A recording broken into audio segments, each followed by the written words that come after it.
for Judaism, Christianity, and Islam, our mutual history, filled with misunderstandings, discrimination, and suffering, should not be forgotten, trivialized, or denied.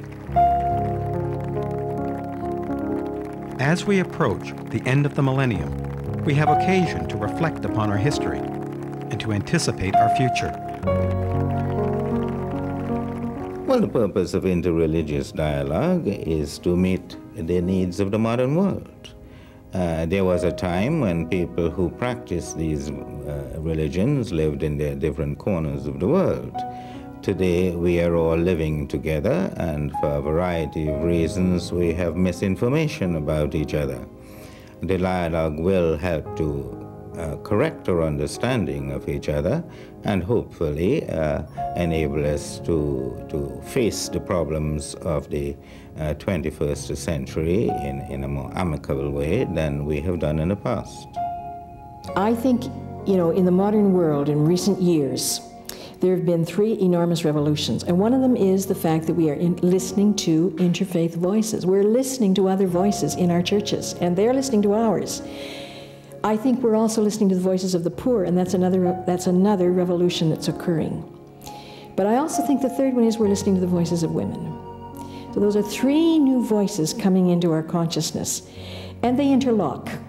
The concept of multiculturalism as it has arisen, the concept of the global village, what that has done is that it has brought people closer together. And we've all realized the need to appreciate each other, the need to be sensitive to each other's feelings and beliefs. I think we have realized, specifically in a country like Canada, that we can all live together. We can share a common land without compromising on our own beliefs, and at the same time reaching out and understanding others. By listening to an exponent of another religion, I clarify my thoughts and my feelings about my own.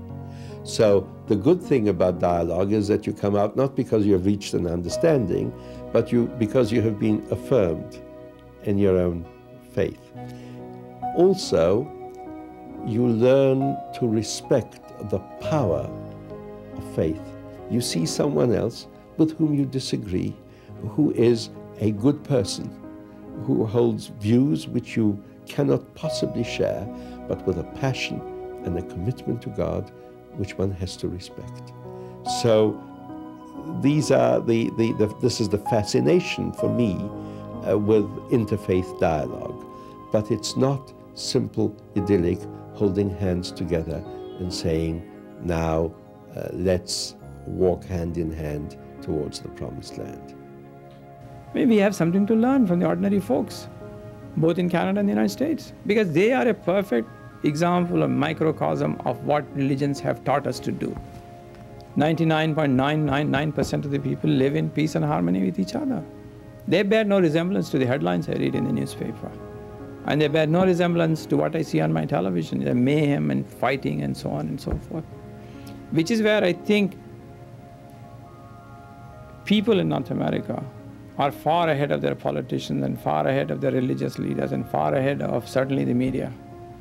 And that is really a movement that is taking place now. This has never happened in the history of humanity before, that so many people of so many faiths, so many languages, so many religious customs, so many races, so many ethnicities lived under God's umbrella in one place and lived as beautifully as they do today. I mean, that is the lesson that we need to learn.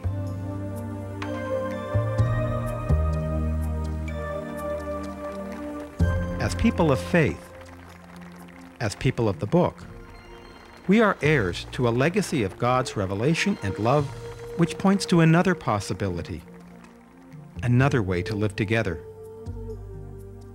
As we confront the problems and promises of a new millennium, each faith has within both its scripture and its tradition a vision of the world in which we can all live as the children of Abraham.